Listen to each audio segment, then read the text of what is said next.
ओम शांति। 4/1/2023 की मुरली है।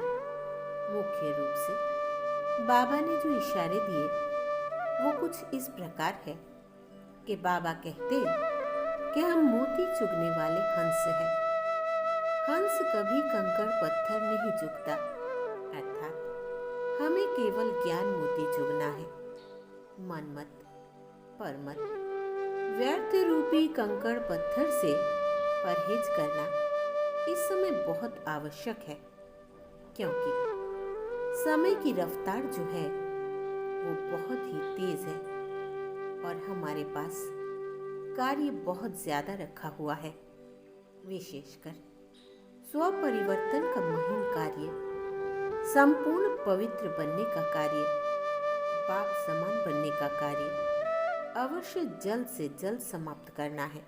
तो अब सुनते हैं महावाक्यों को विस्तार से।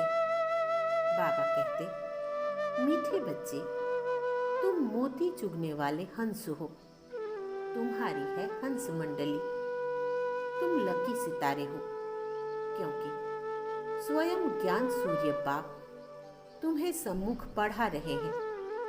प्रश्न है, बाप ने सभी बच्चों को कौन सी रोशनी दी है जिससे पुरुषार्थ तीव्र हो गया? उत्तर है, बाप ने रोशनी दी।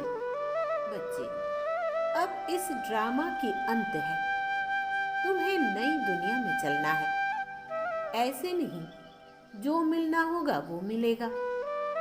पुरुषार्थ है फर्स्ट, पवित्र बनकर औरों को पवित्र बनाना। यह बहुत बड़ी सेवा है। यह रोशनी आते ही तुम बच्चों का पुरुषार्थ तीव्र हो गया। गीत है, तू प्यार का सागर है। ओम शांति। बच्चे जानते हैं कि प्यार का सागर, शांति का सागर, आनंद का सागर, बेहद का बाप सम्मुख बैठ हमको शिक्षा दे रहे हैं। कितने लकी सितारे हैं जिनको सम्मुख ज्ञान सूर्य बाप पढ़ा रहे हैं। अब जो बगुला मंडली थी वो हंस मंडली बन गई है। मोती चुगने लग गए हैं। यह भाई बहन सब है हंस। इनको हंस मंडली भी कहा जाता है। कल्प पहले वाले ही इस समय इस जन्म में एक दो को पहचानते हैं। रूहानी पारलौकिक माँ बाप और भाई बहन आपस में एक दो को पहचानते हैं। याद है कि 5000 वर्ष पहले भी हम आपस में इसी नाम रूप से मिले थे। यह तुम अभी कह सकते हो, फिर कभी भी कोई जन्म में ऐसे कह नहीं सकेंगे। जो भी ब्रह्मा कुमार कुमारियां बनते हैं वही एक दो को पहचानेंगे। बाबा, आप भी वही हो, हम आपके बच्चे भी वही हैं। हम भाई बहन फिर से अपने बाप से वर्षा लेते हैं। अभी बाप और बच्चे सम्मुख बैठे हैं। फिर यह नाम रूप आदि सब बदल जाएगा। सतयुग में लक्ष्मी नारायण ऐसे थोड़ी ही कहेंगे कि हम वही कल्प पहले वाले लक्ष्मी नारायण हैं। वाह, प्रजा थोड़ी ही कहेगी कि यह वही कल्प पहले वाले लक्ष्मी नारायण है। नहीं, यह सिर्फ इस समय तुम बच्चे ही जानते हो। इस समय तुम बहुत कुछ जान जाते हो। पहले तो तुम कुछ नहीं जानते थे। मैं ही कल्प के संगम युगे आकर अपनी पहचान देता हूँ। यह सिर्फ बेहद का बाप ही कह सकते हैं। नई दुनिया की स्थापना तो पुरानी दुनिया का विनाश भी जरूर होना चाहिए। यह है दोनों का संगम युग। यह बहुत कल्याणकारी युग है। सतयुग को व कलयुग को कल्याणकारी नहीं कहेंगे। तुम्हारा यह अभी का जीवन अमूल्य गाया हुआ है। इसी जीवन में कौड़ी से हीरे जैसा बनना है। तुम बच्चे सच्चे सच्चे खुदाई खिदमतगार हो। ईश्वरीय सल्वेशन आर्मी हो। ईश्वर आकर माया से तुमको लिबरेट करते हैं। तुम जानते हो कि हमको इन पार्टिकुलर और दुनिया को इन जनरल माया की जंजीरों से छुड़ाते हैं। यह भी ड्रामा में नूंद है। अब बड़ाई किसको देवे? जिसकी एक्टिंग अच्छी होती है उसका ही नाम होता है। तो बड़ाई भी परमपिता परमात्मा को ही दी जाती है। अब धरती पर परमात्माओं का बहुत बोझ है। सरसों मिसल कितने ढेर मनुष्य है। बाप आकर बोझ उतारते हैं। वहां तो कुछ लाख ही होते हैं, तो क्या 1/4% भी नहीं हुआ। तो इस ड्रामा को भी अच्छी रीति समझना है। परमात्मा को सर्वशक्तिवान कहते हैं। यह भी उनका ड्रामा में पार्ट है। बाप कहते हैं, मैं भी ड्रामा में बंधा हुआ हूँ। यदा यदा ही धर्मस्य लिखा हुआ है। अब वही धर्म की ग्लानि भी भारत में बरोबर है। मेरी भी ग्लानि करते हैं, देवताओं की भी ग्लानि करते हैं, इसलिए बहुत पापात्मा बन पड़े हैं। यह भी उन्हों को बनना ही है। सतो रजो तमो में आना ही है। तुम इस ड्रामा को समझ गए हो। बुद्धि में चक्र फिरता रहता है। बाप ने आकर रोशनी दी है। अभी इस ड्रामा की अंत है। अब तुम फिर नई दुनिया के लिए पुरुषार्थ करो। ऐसे नहीं, जो मिलना होगा वो मिलेगा। नहीं, पुरुषार्थ फर्स्ट। सारी ताकत पवित्रता में है। पवित्रता की बलिहारी है। देवताएं पवित्र है, तब अपवित्र मनुष्य उन्हों के आगे जाकर माथा झुकाते हैं। सन्यासियों को भी माथा टेकते हैं। मरने के बाद उन्हों का यादगार बनाया जाता है, क्योंकि पवित्र बने हैं। कोई कोई जिस्मानी काम भी बहुत करते हैं। हॉस्पिटल खोलते हैं व कॉलेज बनाते हैं, तो उन्हों का भी नाम निकलता है। सबसे बड़ा नाम उनका है जो सबको पवित्र बनाते हैं और जो उनके मददगार बनते हैं।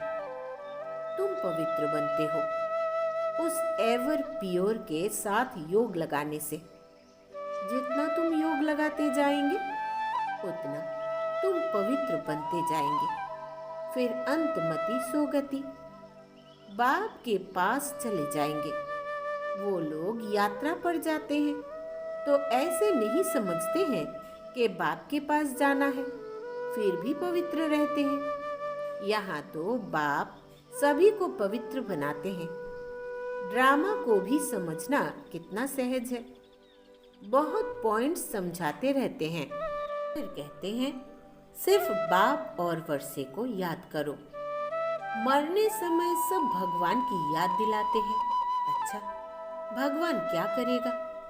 फिर कोई शरीर छोड़ते हैं तो कहते हैं स्वर्गवासी हुआ। गोया परमात्मा की याद में शरीर छोड़ने से बैकुंठ में चले जाएंगे। वो लोग बाप को जानते नहीं। यह भी किसकी बुद्धि में नहीं है कि हम बाप को याद करने से वैकुंठ में पहुंच जाएंगे। वो सिर्फ कहते हैं परमात्मा को याद करो।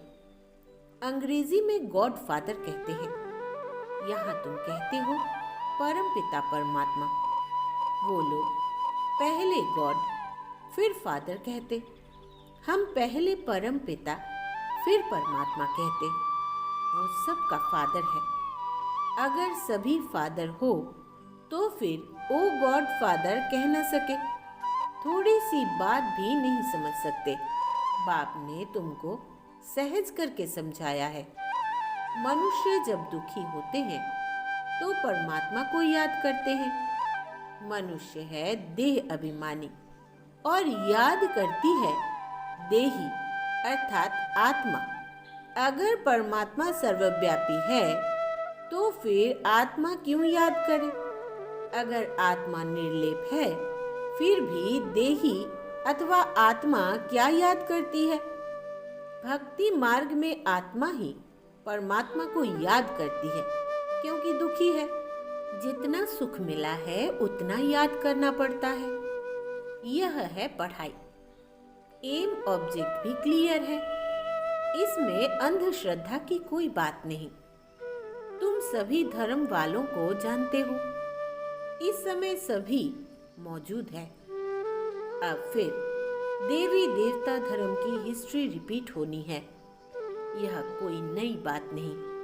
कल्प कल्प हम राज्य लेते हैं। जैसे वो हद का खेल रिपीट होता है, वैसे यह बेहद का खेल है।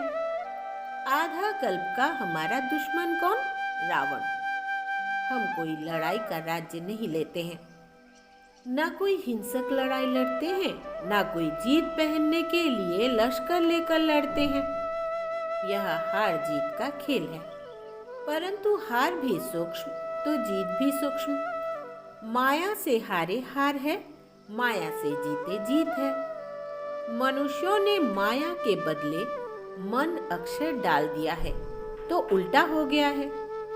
यह ड्रामा में खेल भी पहले ही बना हुआ है। बाप खुद बैठ परिचय देते हैं। रचयिता को और कोई मनुष्य जानते ही नहीं, तो परिचय कैसे दे सकते? रचयिता है एक बाप, बाकी हम है रचना। तो जरूर हमको राज्य भाग्य मिलना चाहिए। मनुष्य तो कह देते परमात्मा सर्वव्यापी है, तो सब रचता हो गए। रचना को उड़ा दिया है। कितने पत्थर बुद्धि दुखी हो गए हैं।